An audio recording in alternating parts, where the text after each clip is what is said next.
There is a small chapel in northern Ethiopia where kings, pilgrims, priests, researchers, and adventurers have stopped with the same question: what is really hidden behind that door?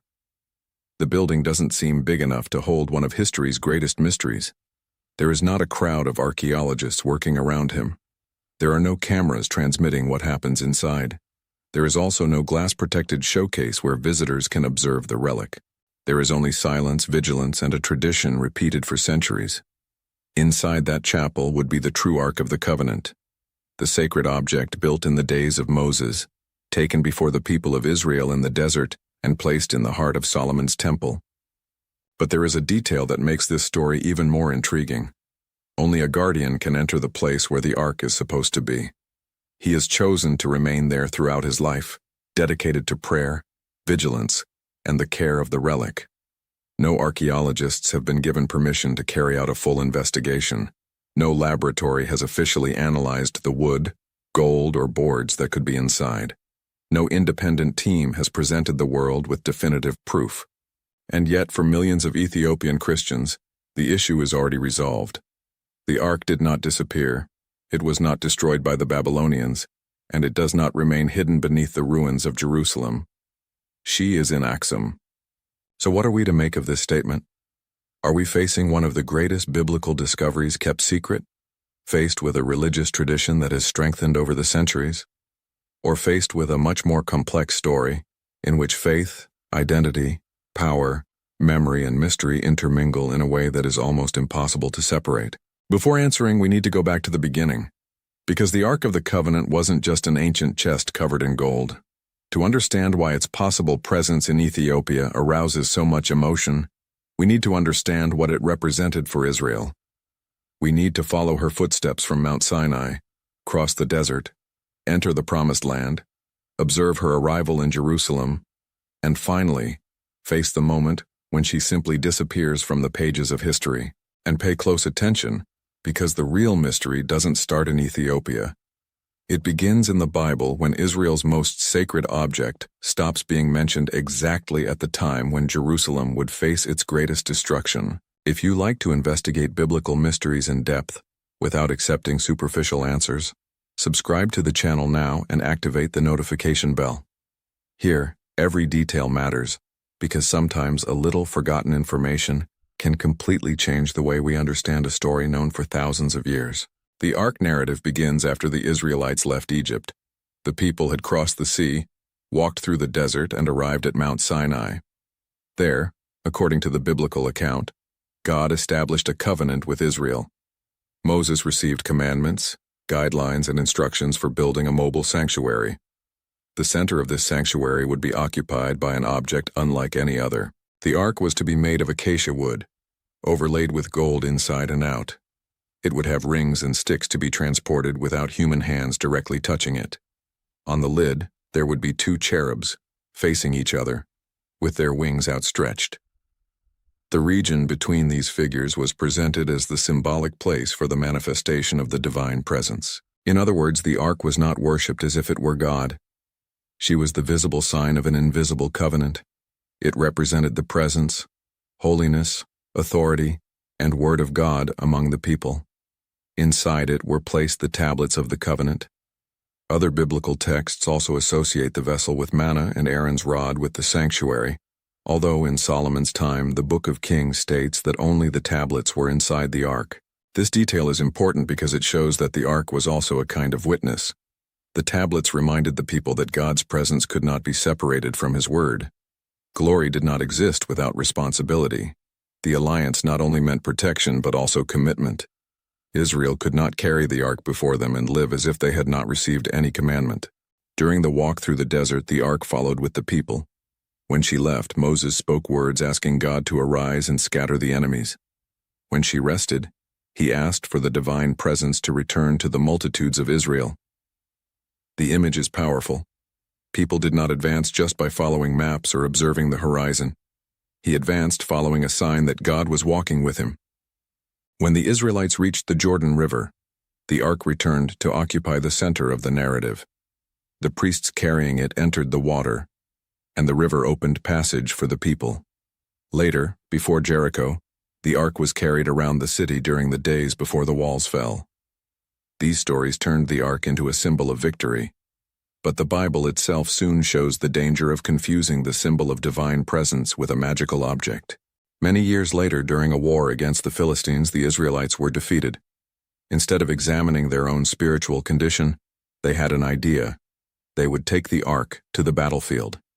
They believed that the simple presence of the object would guarantee victory. When the ark arrived at the camp, the people shouted so loudly that the ground seemed to shake. The Philistines were frightened. They had heard stories about the God who had delivered Israel from Egypt. It seemed impossible that they could win, but they won.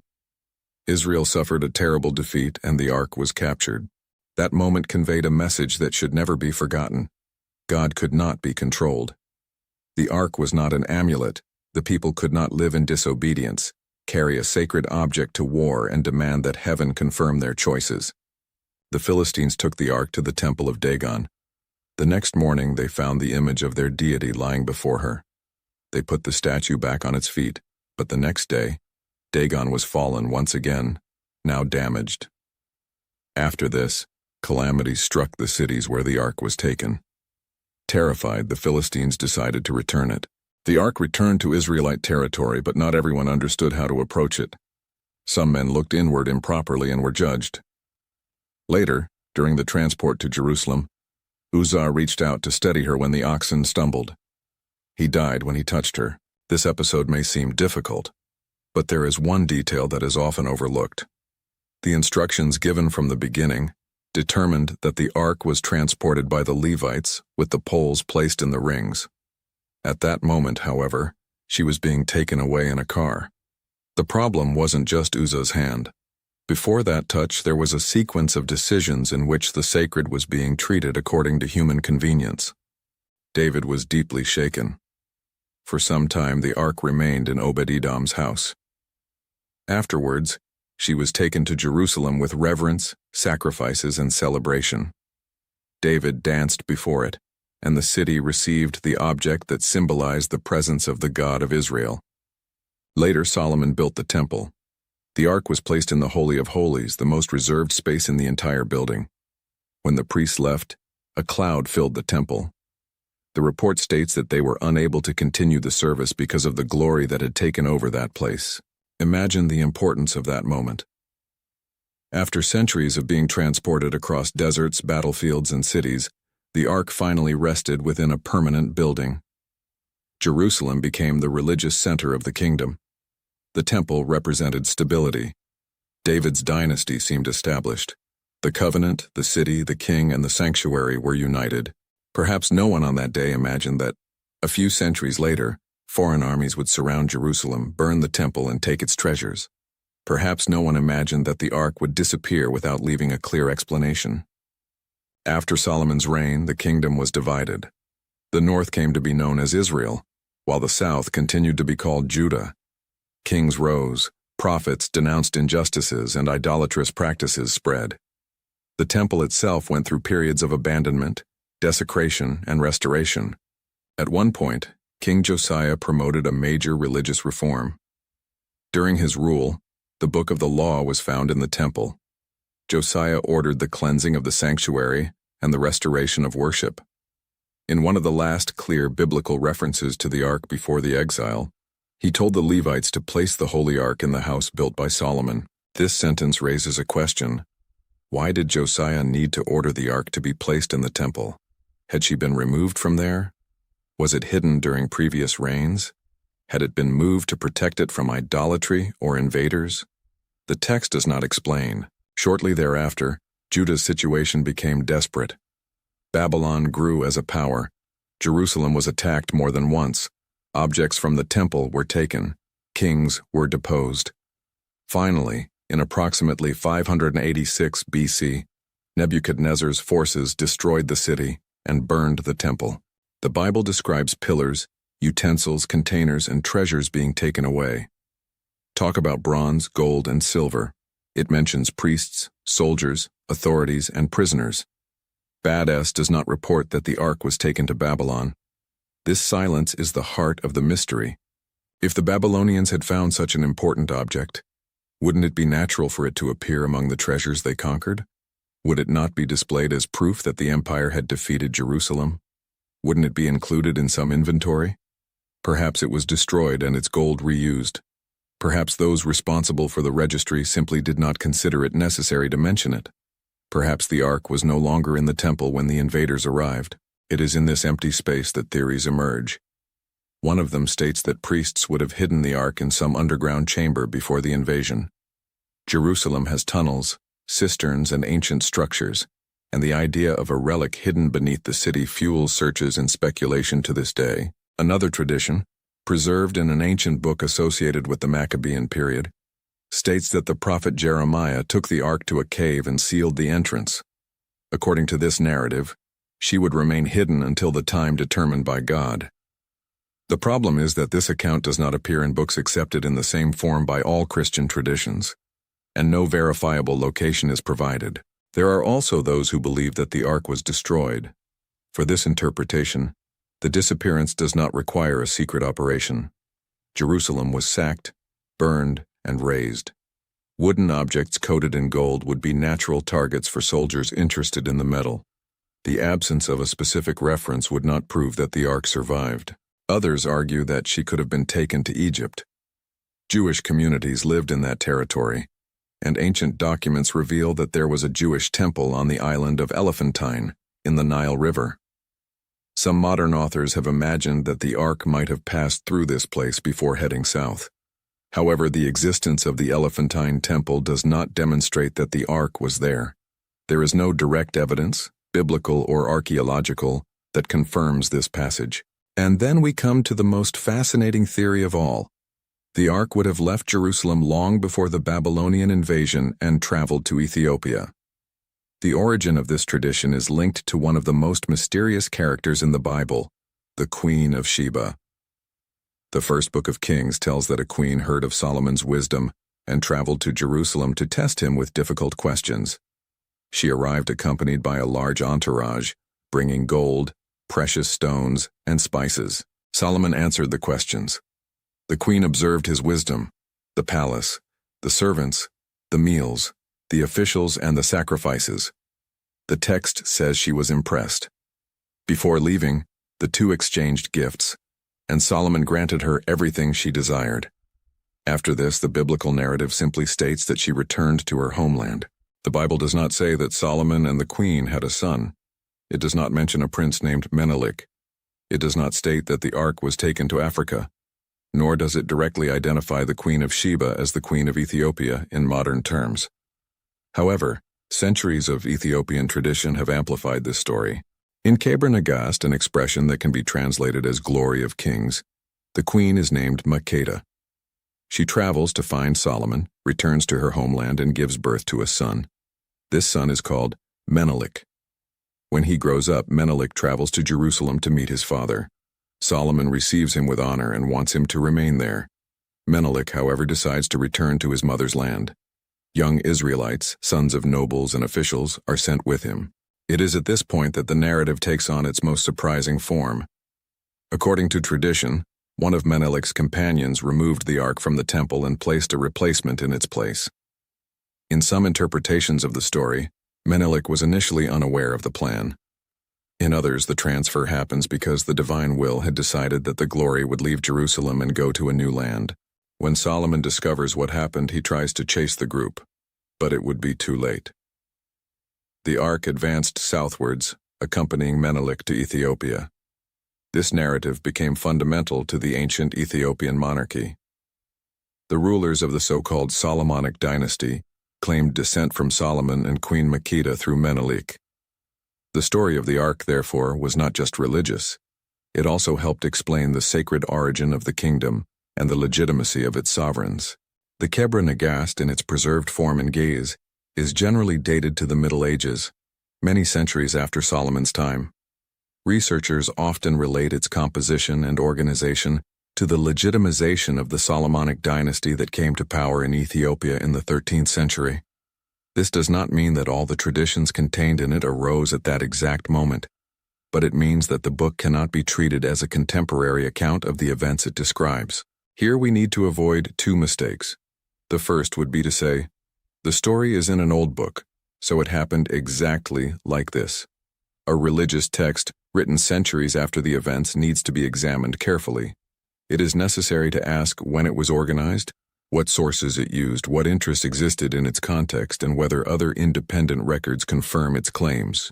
The second error would be to conclude, the text is medieval, so the entire tradition is necessarily false. Oral traditions may exist before they are recorded.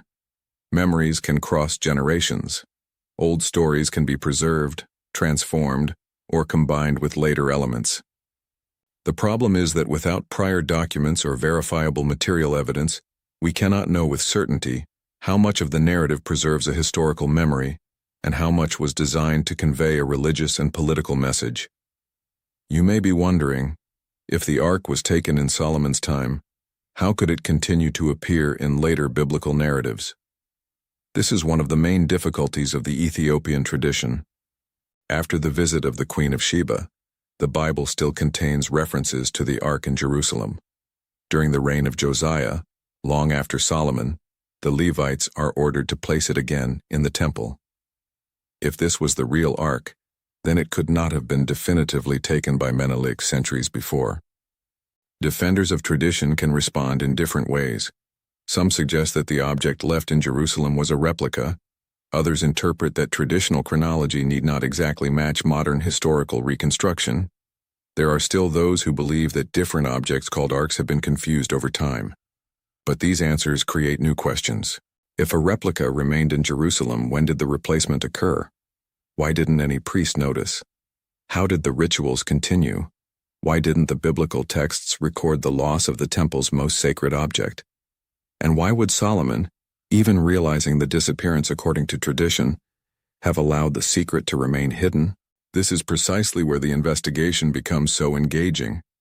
Ethiopian history offers an answer to the fate of the Ark, but this answer does not easily fit into all the details of the biblical narrative. Still, there is something that cannot be denied. In no other country in the world does the memory of the Ark remain as deeply integrated into religious life as in Ethiopia. In the tradition of the Ethiopian Orthodox Church, each church has a consecrated tablet kept in the most sacred part of the temple. The tablet represents the Ark and the tablets of the covenant. Without it, the building is not considered fully consecrated as a church. Only authorized members of the clergy can enter the space where he remains. This practice is not limited to old books. She is alive. During the celebration of Timkat, which commemorates the baptism of Jesus, tablets are carefully wrapped in ornate fabrics and carried in processions. Crowds accompany priests, songs, prayers, and ceremonies by the water. Even when they are taken outside the churches, they remain covered, because their sanctity demands that they not be exposed to the common eye. UNESCO recognizes the Ethiopian celebration of the Epiphany as intangible cultural heritage and describes the participation of tablets in processions. Think about what this means. For many people outside Ethiopia, the Ark is a lost object, an archaeological curiosity, or the center of adventure stories. For Ethiopian Christians, she is not just an enigma from the past. Its symbolic presence organizes the sacred space, accompanies celebrations, and is part of the community's spiritual identity. Maybe that's why the question, is the Ark really in Ethiopia, is not always received there as simple curiosity. She touches something sacred. To a believer, demanding that the Ark be opened, exposed, and tested may seem not just an investigation, but a desecration. And it is at this point that two worlds come into conflict. Archaeology requires access, documentation, analysis of materials, and comparison with objects from the same period. Faith calls for reverence, limits, and protection. The researcher asks, how can we believe without examining? The devotee asks, why should that which is holy submit to the demands of those who do not recognize its sanctity? None of these questions are simple. If this mystery is already making you see the biblical story in a different way, share this video with someone who is also interested in the secrets of the Bible. Many people have heard of the Ark of the Covenant, but few know the deep connection that exists between the Ark, Ethiopia, and a tradition preserved for so many centuries. The city associated with the relic is Axum, in northern Ethiopia. In ancient times, Axum was the center of a powerful African kingdom. The kingdom controlled important trade routes, minted coins, and established connections with regions in Africa, Arabia, and the Mediterranean world. The Ethiopian Christian tradition has very ancient roots. In the 4th century, the kingdom of Axum adopted Christianity under King Ezana. This was many centuries before several European regions officially became Christian. Close to the ancient buildings, stelae and traces of Axum's past, is the complex of the Church of St. Mary of Zion. It is there, in a chapel known as the Tablet Chapel, that the Ethiopian Church claims to house the true Ark. Tradition dictates that only the guardian monk has direct access to the object. He assumes this responsibility throughout his life, remaining connected to the sanctuary, praying and offering incense. Not even the highest religious authorities simply enter the site to observe the relic whenever they wish. This exclusivity strengthens the mystery, but also prevents proof. The most extraordinary claim would require extraordinary evidence. To prove that the object kept in Axum is the Ark described in Exodus, it would not be enough to show an ancient box. It would be necessary to examine its age, the materials, the method of construction, the origin of the wood, and any existing inscriptions.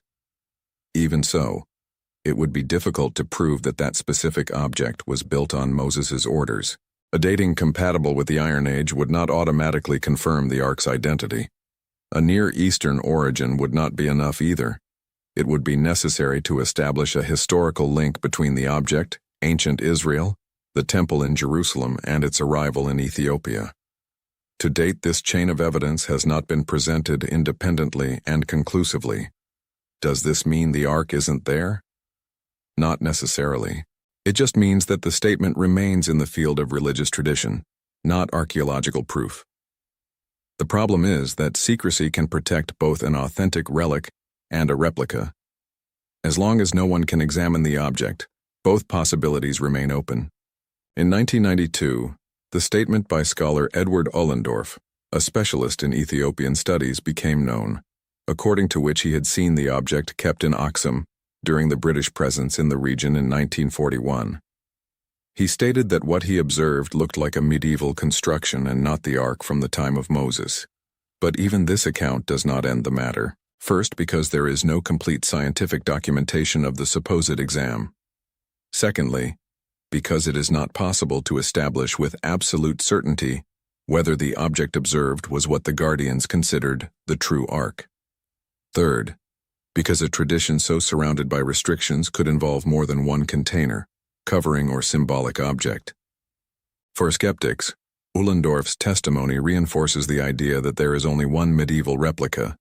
For the faithful, he may have seen another piece, not the real relic. Again, each answer opens another question.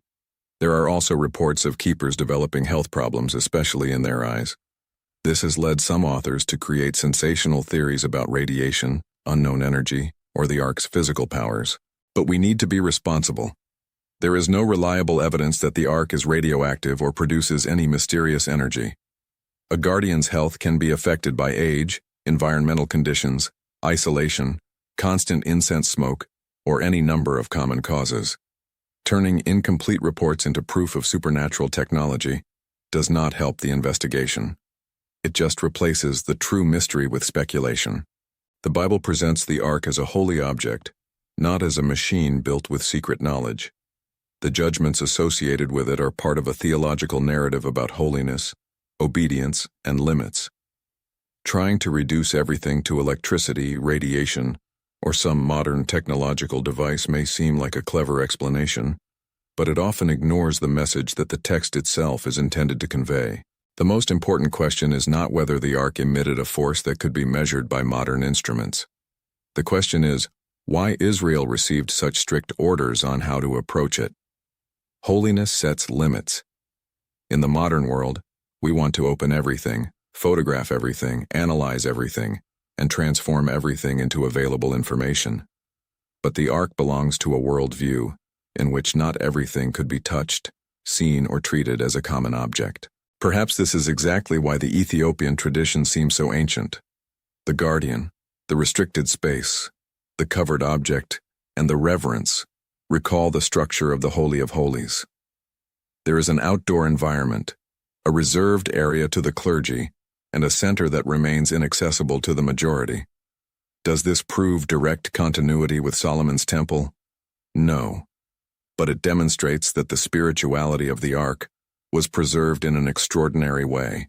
In many Christian churches, the Ark appears only in paintings, Bible studies, or Old Testament stories. In Ethiopia, their memory still determines how sacred space is organized. This is not a decorative detail. The tablet occupies the heart of the church. This may have happened because the real Ark arrived in the country. It may also have arisen because the Ark tradition became central to Ethiopian identity. The two explanations produce similar practices, but have very different historical meanings. To move forward, we need to ask whether there was a possible route between Jerusalem and Ethiopia. The answer is yes. Trade routes linked the Levant, Egypt, the Red Sea, Arabia, and the Horn of Africa. Gold, incense, spices, ivory, and other products circulated between these regions. People traveled, traded, fought, and established communities far from their homeland. The trip would not be impossible.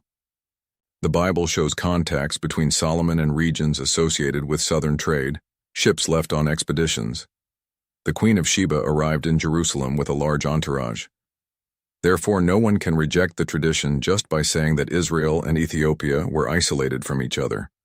But a possible route is not proof of a specific journey. It is possible to walk from one city to another, but this does not demonstrate that a specific person completed the journey. Likewise, contact between regions makes the story geographically possible, but does not confirm that Menelik existed or that he transported the Ark. There is yet another complication: the location of the ancient kingdom of Sheba. Many historians associate Sheba mainly with the south of the Arabian Peninsula, in the region of present-day Yemen. The Sabaean kingdom left inscriptions and archaeological remains in that area. At the same time, the Red Sea did not prevent contacts with the Horn of Africa. There were cultural, linguistic, and commercial relations between the two sides. Ethiopian tradition identifies the queen as Makeda and incorporates her into its own story. The Arabic tradition knows it as Bilqis. The biblical text does not offer the queen's name and does not provide sufficient detail to resolve all discussions about her origin. Thus, even the identity of the woman who begins the story remains surrounded by doubts. Who was she? Which side of the Red Sea did he rule from? Why did he decide to cross such a great distance to find Solomon? Were their questions merely philosophical and political, or did they seek to know the God whose wisdom was associated with the king of Israel? The Bible emphasizes that she heard of Solomon's fame related to the name of the Lord. This means that his trip was not motivated solely by intellectual curiosity. The king's wisdom was linked to the God he represented. Perhaps it is precisely this detail that allowed the Ethiopian tradition to interpret the trip as the beginning of a spiritual transfer. Makeda would not have just taken gifts from Jerusalem. It would have had a connection with the covenant of Israel. In Kebra-Nagast, the arrival of the Ark in Ethiopia means that the divine presence found a new Zion. The story presents a change of center. What was in Jerusalem comes to rest in another land. This message had enormous political and religious force. Ethiopia would not be a distant periphery of biblical history. It would be at the center of it. Their king would not just be an African ruler, he would be a descendant of Solomon. Your church would not have just a memory of the Old Testament. I would keep the very object that was in the Holy of Holies. It's easy to understand why this tradition has become so powerful. It offered the people an identity directly linked to the most sacred stories in the scriptures.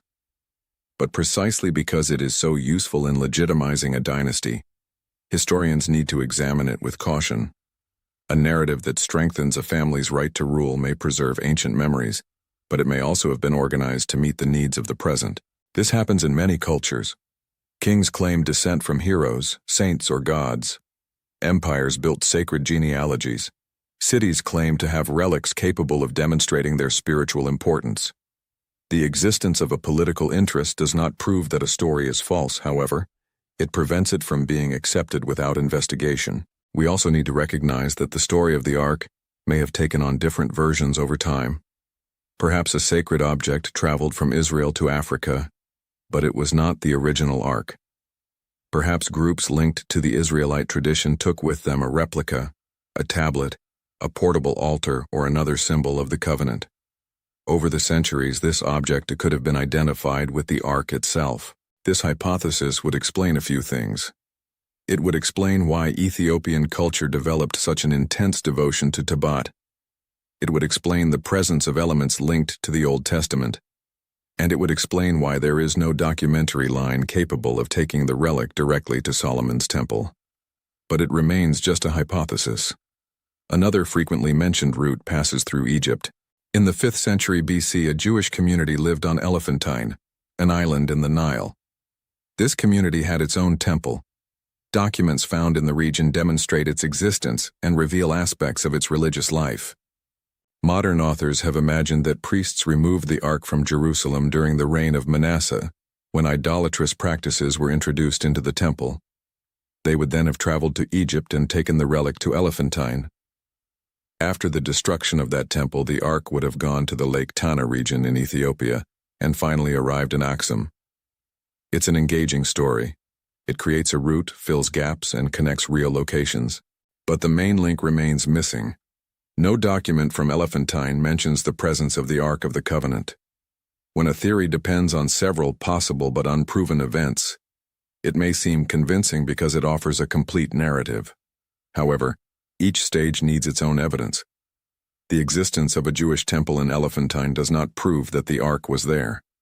The existence of Ethiopian traditions in Lake Tana does not prove that the object traveled down the Nile. On the island of Tana Kirkos in Lake Tana, there is a tradition according to which the ark remained for many years before heading to Axum. Monks preserve stories and objects related to this memory. For those who visit the place, the isolation and antiquity of the community create an impressive atmosphere. Still, atmosphere is not evidence. A site can be deeply sacred without all the stories associated with it being archaeologically demonstrated.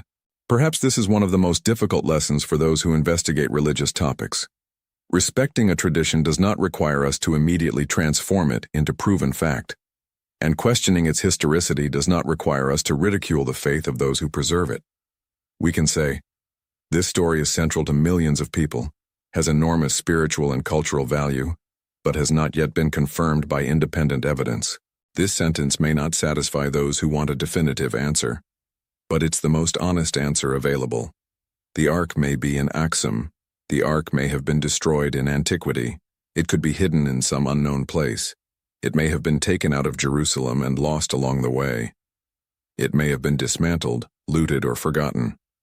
What we cannot do is choose the most exciting possibility and present it as a certainty.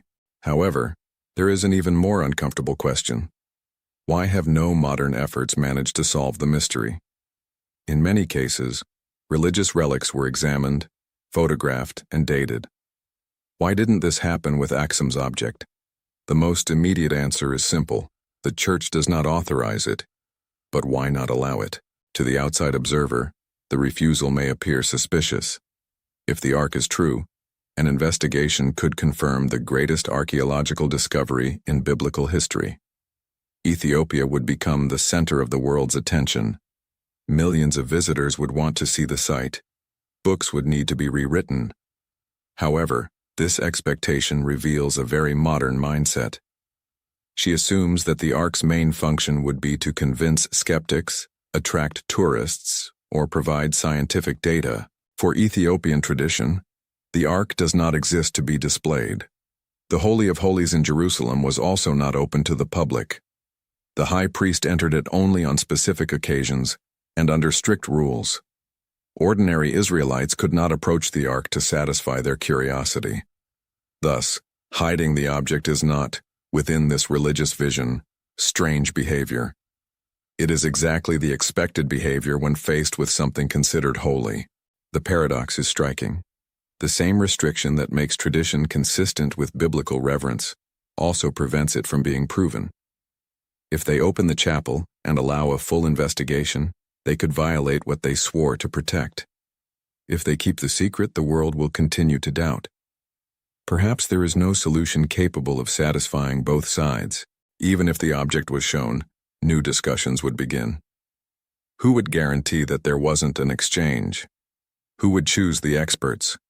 What tests would be allowed? How to take samples without damaging or desecrating the relic? Who would have authority over the results? And suppose dating revealed a medieval origin.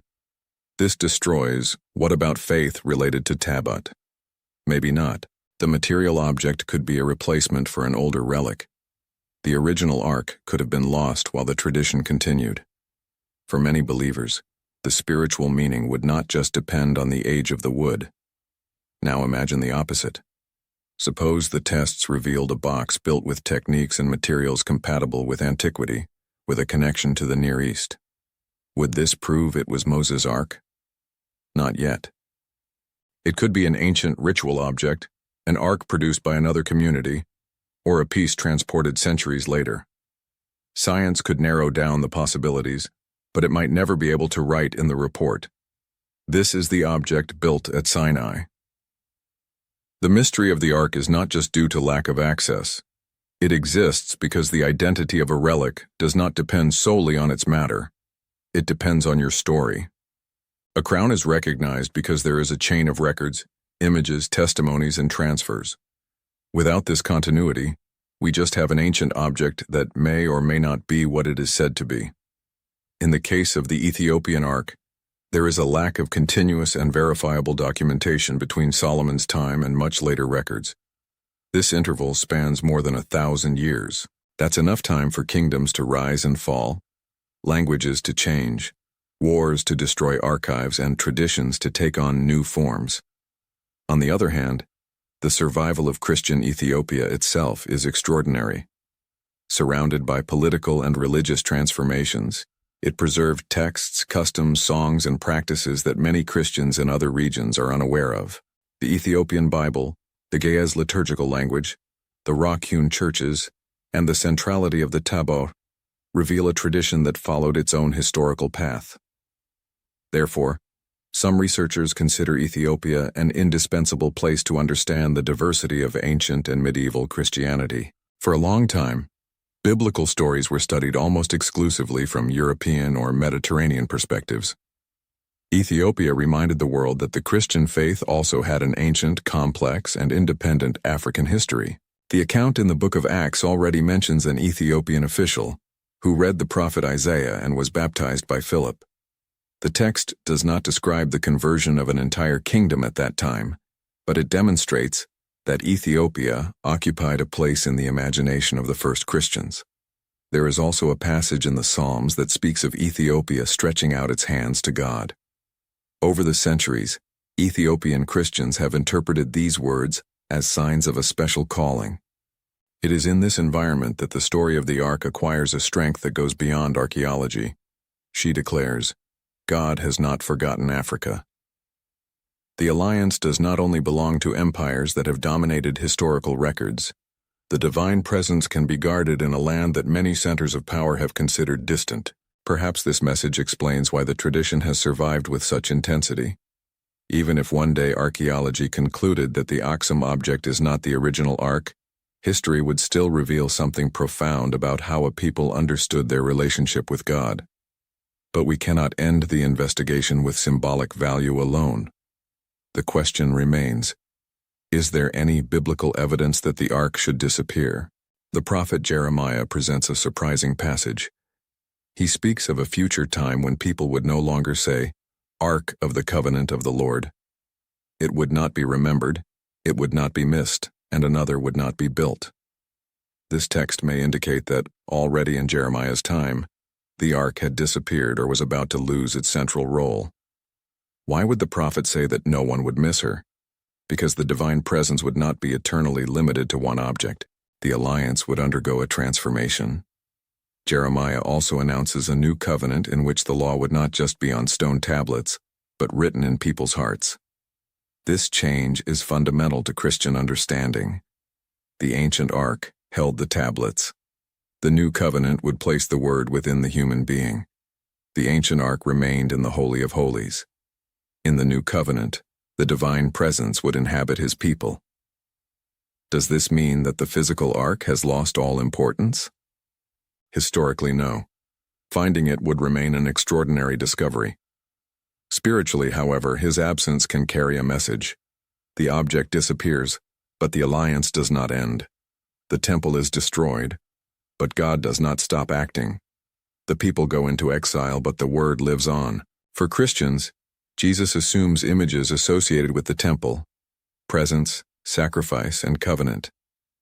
John's Gospel declares that the Word dwelt among human beings, using language reminiscent of the tabernacle. Christ does not just point to a sanctuary, it presents itself as the place of encounter between God and humanity. Some Christian traditions also call Mary the Ark of the New Covenant, because she carried in her womb what is identified as the Word of God. The comparison is built by parallels between accounts from the Old and New Testaments.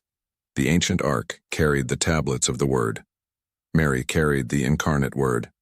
The Ark remained for a period in Obed-Edom's house, bringing blessing.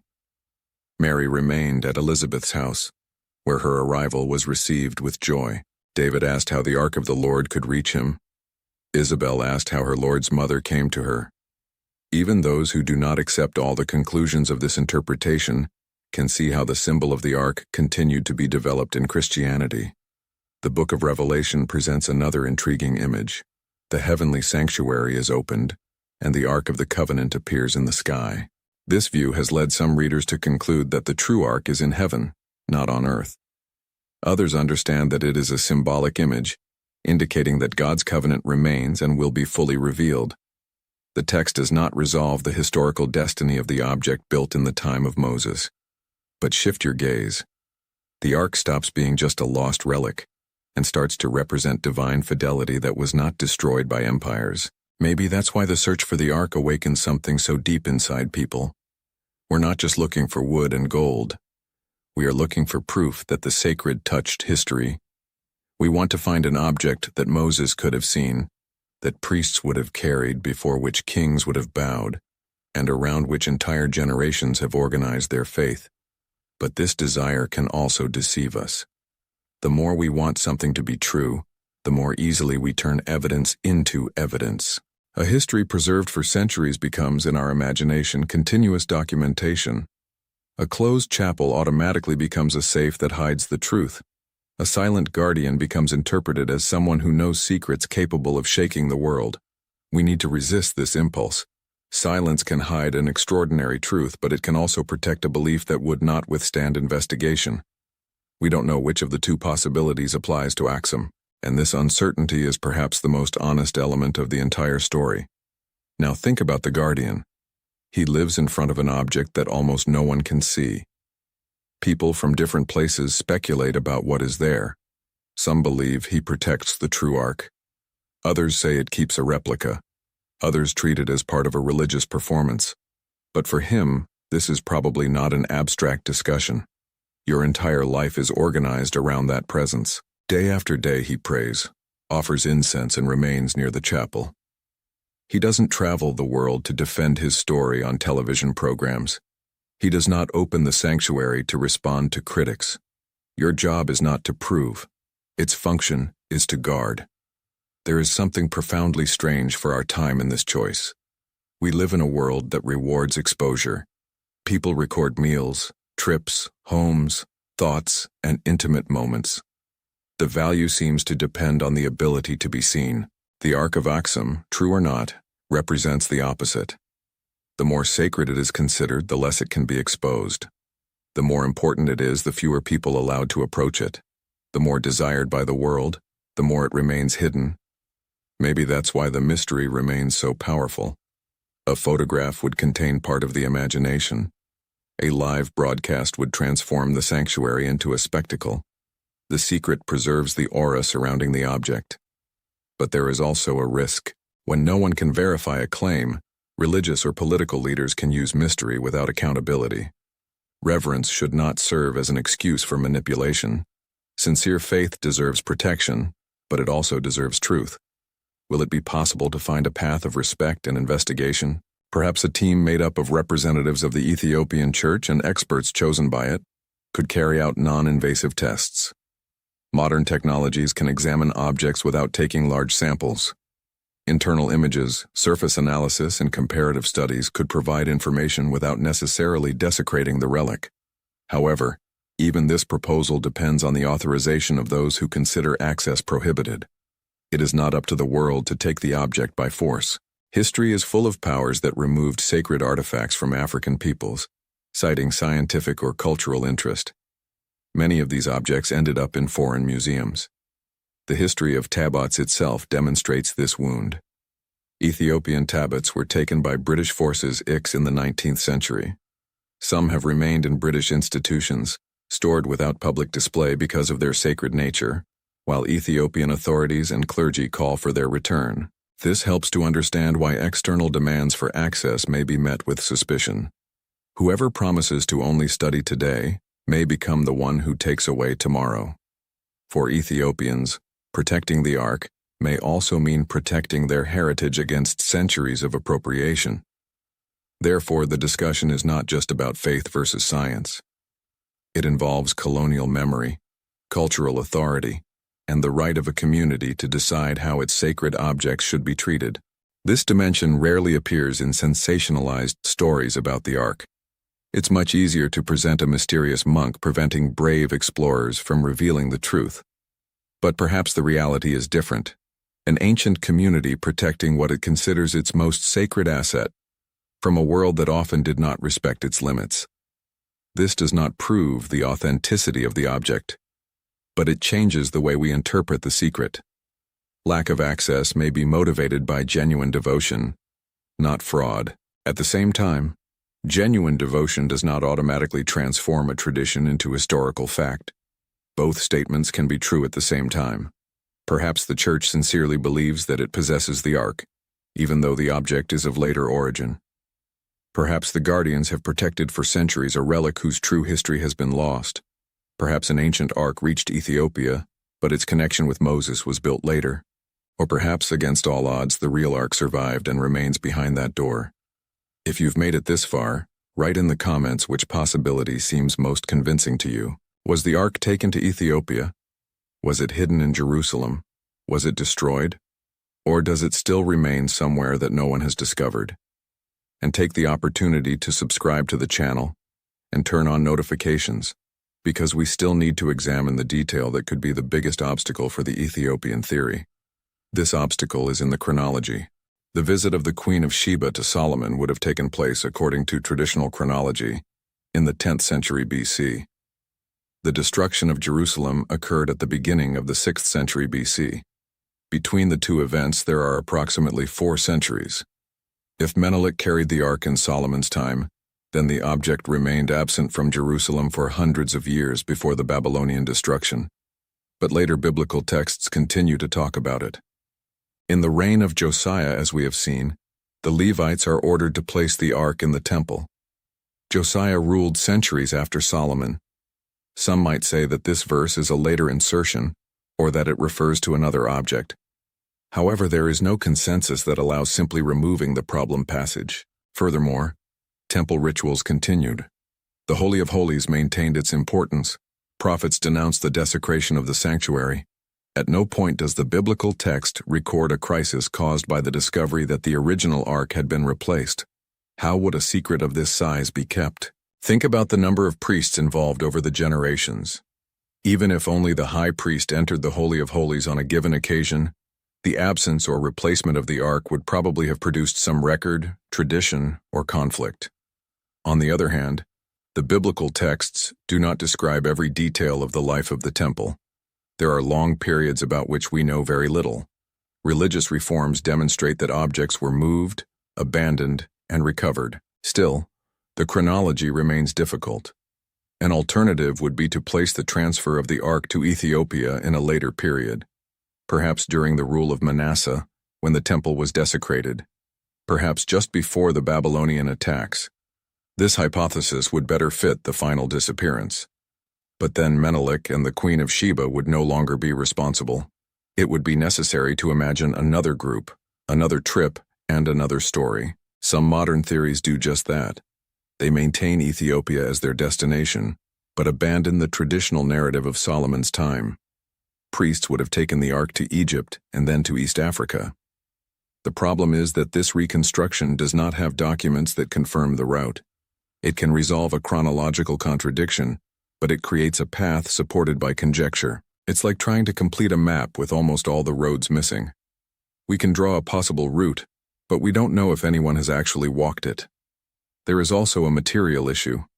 What would the ark be like after so many centuries? Acacia wood can be tough, and gold plating would help protect it. E.g. her. But the object would have crossed deserts, wars, climate change, transport, and periods of instability. Some type of repair would be expected. If parts were replaced over time, at what point would it stop being the original ark? Imagine that one of the sticks was changed, then a wooden board, centuries later, a part of the gold. Eventually, almost all of the material could have been renewed while the identity and function remained. This is an old philosophical problem. Does an object remain the same when its components are gradually replaced? For a religious community, perhaps the continuity of consecration and tradition is more important than the permanence of each original piece. For archaeology, the substitution would make any dating difficult. A medieval sample would not prove that the entire structure was produced in the Middle Ages. It could come from a repair. An ancient part would not prove that the entire object belongs to the time of Moses. Could have been reused. The more we looked, the more we realized that simply opening the door wouldn't solve everything. Historical truth rarely presents itself as a sign saying, "Here is the answer." It needs to be rebuilt from fragments. And in the case of the ark, the fragments are few. There is a biblical account of its construction and trajectory. There is silence after the First Temple period. There are Jewish traditions about their hiding place. There are Christian texts that reinterpret its meaning. There is the Ethiopian tradition about Menelik. There is a chapel in Axum. There is a guardian. There is an entire religious culture structured around Tabot. What does not exist is a continuous documentary bridge connecting all these elements. Some people ask why no satellite, intelligence service, or government simply uncovered the truth. This question reveals the influence of modern spy stories. A chapel is not necessarily impenetrable, but knowing that there is an object inside is not the same as demonstrating its identity. An image obtained from a distance could reveal shape and dimensions, but would not reconstruct its origin. A secret photograph would show a box. It would not show Moses, Solomon, or the priests who transported it. The great difficulty is not locating an object. It's proving your story. It is possible that Ethiopian authorities know the inside of the chapel better than they publicly admit. It is possible that reserved religious documents exist. But without access and confirmation, any statement about this would be speculation. We don't need to create a conspiracy to recognize that institutions preserve internal information. At the same time, we cannot say that secret documents prove something just because we imagine they exist. Responsible research learns to live with empty spaces. This can be frustrating, especially when the story's title promises a mystery that's never explained. We want to get to the end and hear, "This is the answer." But some historical questions don't end that way. Perhaps the greatest value is in the route. As we followed the ark, we crossed Sinai, the Jordan, Jericho, Shiloh, the lands of the Philistines, Jerusalem, the Temple, Babylon, Egypt, and Ethiopia. We meet kings, priests, prophets, monks, and pilgrims. We discovered how an object can carry different meanings for different people and times. For Israel in the desert, the ark represented the guiding presence. For the soldiers who tried to use it as an amulet, it became a lesson that God cannot be manipulated. For David, it represented the presence arriving in Jerusalem. For Solomon, it occupied the center of the temple. For the exiles, his absence was a reminder of everything that had been lost. For Ethiopian Christians, it became a sign of a covenant preserved in their land. For archaeologists, it is one of the most sought-after and least documented objects from biblical antiquity. For popular culture, it became a treasure capable of provoking adventures, wars, and conspiracies. But which of these meanings is closest to the biblical message? Perhaps the answer lies in the fact that the ark could never be separated from the covenant. When the Israelites tried to carry her into battle without regret, they lost. When Uzzah touched her in a transport carried out contrary to the guidelines, there was a trial. When Solomon placed it in the temple, glory filled the place, but the king himself warned that not even the heavens could contain God. This detail is essential. The temple was holy, but it did not imprison the divine presence. The ark was sacred, but it did not control God. Glory was manifested, but it did not belong to human beings. Perhaps the modern obsession with possessing the ark repeats an ancient mistake. We want to find it as if finding the object gives us control over the mystery. We want to say, now we have the proof. Now we can show it. Now the presence is where we determine it. But the biblical testimony constantly dispels this illusion. God appears in fire, in the cloud, in silence, in the desert, in exile, and in places that no one expected. When the temple was destroyed, many would have thought that the presence had been defeated. However, the prophets showed that God was not tied to Jerusalem. Ezekiel, living among the exiles, had visions of divine glory far from the temple. This meant that the people could lose the land, the city, and the sanctuary without completely losing the covenant God. The ark disappears, but the presence remains. Perhaps this is the mystery within the mystery.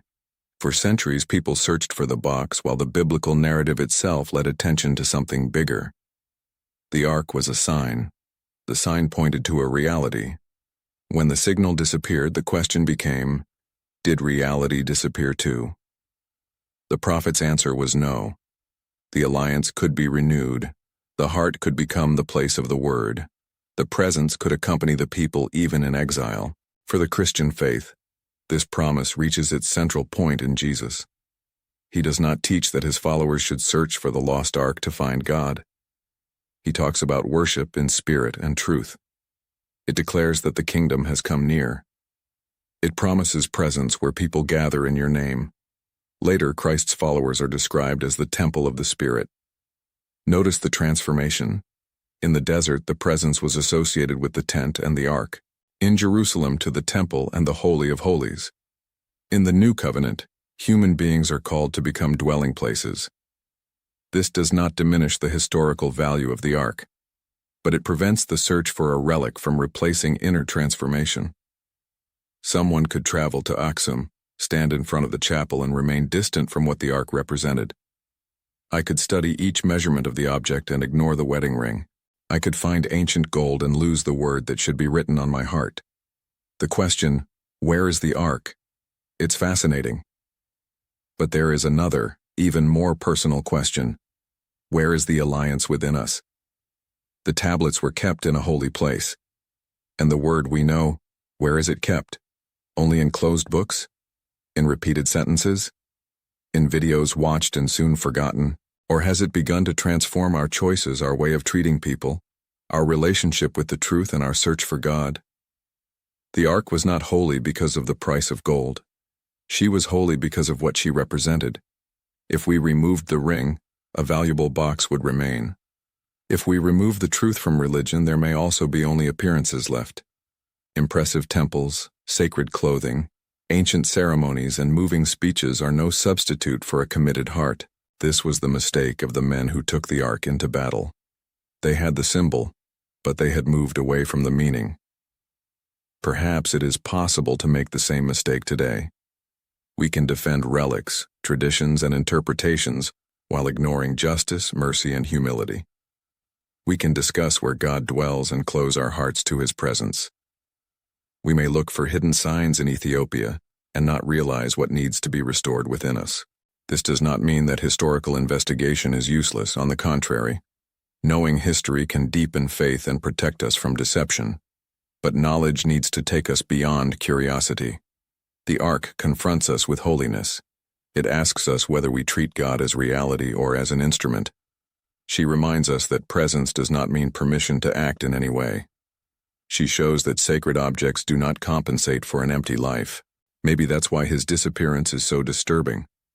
Humanity can best deal with what it can store, measure, and control. An invisible presence requires trust. A box can be placed in a room. A living God cannot. Now let's return to Ethiopia. Every year, when the tablets are covered in procession, the crowd does not directly see what is being carried. The fabric preserves the mystery. The people sing, accompany, and celebrate without demanding that the object be discovered before their eyes. To a modern observer, this may seem strange, but perhaps it reveals an understanding we have lost. Not every experience of faith depends on exposure. The invisible also forms communities. Memory also sustains identities. Reverence also teaches. This does not eliminate the need for truth. It just shows that religion does not work like a laboratory. The lab asks what the object is made of. Faith asks what it means. History asks where it came from.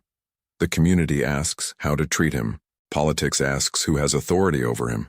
Tourism asks how many people want to visit. The media asks whether the story will attract attention. And each of these questions produces a different arc. Perhaps the real arc is hidden beneath all these layers of interest. Suppose that tomorrow the Ethiopian Church announced that it would open the chapel. The whole world would react. Television crews would arrive in Axum. Governments would provide security. Universities would send experts. Religious leaders would discuss who could participate. Millions would follow each piece of information. Even before the exam, theories would emerge. Some would say everything was prepared. Others would claim that the ark had been changed. Groups would try to claim ownership. Israel could argue that the object belongs to its national and religious history. Ethiopia would respond that it has preserved it for centuries and that it is part of its identity. Museums would make proposals. Pilgrims would travel en masse. The small chapel would become the center of a worldwide dispute. Perhaps the secret will also protect the city from this chaos. The discovery of the ark would not only produce spiritual joy, it would produce economic interests, political conflicts, and possible robbery attempts. The history of sacred objects shows that what is venerated can also be looted. Therefore, even if some leaders knew proof of authenticity, they might believe that silence is the only way to protect the relic. Again, this is just a possibility. But it reveals that the lack of exposure does not have a single explanation. Secrecy can hide shame, it can hide power, it can hide prudence, it can hide reverence, or it could hide the real ark. We have no way of knowing. What we know is that the tradition endured. Kingdoms disappeared, emperors were deposed, wars hit the region, churches were destroyed and rebuilt. Ethiopia has gone through invasions, crises, and political changes. Even so, the statement remained. The ark is in Axum. The continuity of a belief does not prove its content, but it does require us to take it seriously as a historical phenomenon. Simple frauds often change when they stop being useful. The ark tradition, however, became a structural part of Ethiopian spirituality. It appears in architecture, liturgy, festivals, and the understanding of the sacred. It may have all started with a medieval political narrative and acquired religious depth over time. It may be that a much older tradition was incorporated into Kebra Nagast. It may be that an object from the ancient Israelite world arrived in Ethiopia and inspired the story, and it may be that the ark itself made this journey. Current evidence does not allow us to choose one of these possibilities with certainty, but maybe we can evaluate them. The hypothesis that Menelik carried the ark in Solomon's time has great traditional strength, but faces difficulties with later biblical references and the late dating of the main preserved Ethiopian sources. The hypothesis of a later transfer through Egypt solves part of the chronology, but there is no direct documentation of the route. The hypothesis that the ark remains hidden in Jerusalem is compatible with ancient traditions about priests or Jeremiah, but no identified chamber has been proven to be its hiding place. The hypothesis of destruction during the Babylonian sack is historically simple, but the silence of the records leaves room for doubt. The hypothesis that it was taken to Babylon is also possible, although the object does not appear clearly among the listed treasures or in the return reports. When the exiles were allowed to return to Jerusalem, several utensils from the temple were returned. The ark does not appear among them. If you were in Babylon and survived, why didn't you return? Maybe it was destroyed. Perhaps he never reached Babylon. Perhaps his fate was already unknown before his exile. This last possibility strengthens the idea of preventive removal. Priests knew that Jerusalem was threatened. The kingdom had already faced invasions. Treasures had been shown to foreign emissaries. Prophets announced judgment. It would be strange if no one thought about protecting the most sacred object, but where would they take him? A nearby hiding place would be safer during an immediate emergency. Transporting it to another country would require planning, trust, and a protected route. Egypt was a well-known destination.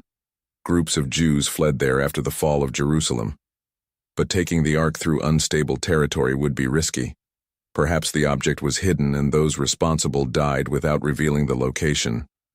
This is a profoundly human possibility. Perfect secrets are rarely designed to last thousands of years. Sometimes they last because the people who had the information disappear. A priest could know the entrance to a chamber. A war could kill him. 1D and wisdom could seal the way. The survivors might have known that the ark had been hidden but not the exact point. Later generations would transform the loss into tradition. Centuries later, no one would be able to separate memory and legend. Perhaps something similar happened in Ethiopia. An ancient object could have arrived at a certain period, but the memory of who brought it and where it came from was reorganized around Solomon, Makeda, and Menelik. Traditions look to familiar faces to explain forgotten origins. Solomon represented wisdom and authority. The Queen of Sheba provided the link between Jerusalem and the south. Menelik established a genealogy. The ark confirmed the divine choice. All the elements came together in a perfect narrative to explain the identity of Christian Ethiopia. Too perfect, skeptics would say. Profoundly providential, the faithful would respond, and the chapel door remains closed. Perhaps you now realize why this mystery was never fully explained. There is not just one question. There are several. What happened to the ark before the fall of Jerusalem? Who removed her from the temple? Did the Queen of Sheba come from the region of modern-day Ethiopia? Was Menelik a historical character? Does the Kebra Nagast narrative preserve earlier traditions? What object is actually inside the Axum chapel? Has it already been replaced? Does the guardian know its appearance and origin? Are records kept secret? Would an investigation ever be permitted? And even if it were, would he be able to prove the identity of the relic? Each question depends on the previous one. Therefore, anyone who claims to have solved everything is probably ignoring part of the problem. Those who assert, "It is certainly the ark," need to explain the lack of evidence and chronological difficulties. Those who say it is certainly a fraud need to recognize that they have not examined the object and that traditions can preserve elements that predate the texts that record them. The most responsible position remains between the extremes. The Ethiopian claim is possible, deeply rooted and historically fascinating but unproven. There is today no public archaeological evidence capable of demonstrating that Moses' ark is in Axum. There is also no public evidence capable of demonstrating what exactly is stored in the chapel. It is an incomplete conclusion, but it is the available truth. Maybe someday that will change.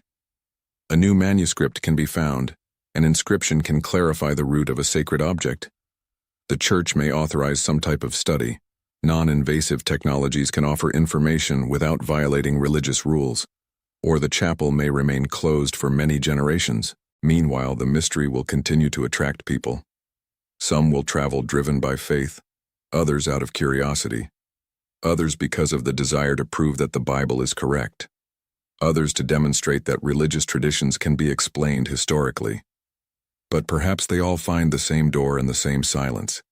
And faced with that silence, each person will have to recognize their own limits. There are things we know. There are things we believe. There are things we imagine. And there are things we still can't prove. Wisdom is not to confuse these categories. Faith does not need to call a possibility proof. Science does not need to treat all tradition as ignorance. History does not need to destroy spiritual meaning to investigate the origin of a narrative. We can walk with respect. We can recognize the greatness of the Ethiopian tradition without declaring what the evidence does not demonstrate.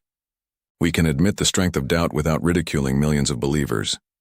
We can remain faced with the mystery without inventing an answer. And perhaps this attitude is more biblical than we think. Moses approached a burning bush, but was ordered to remove his sandals. There was revelation and limit.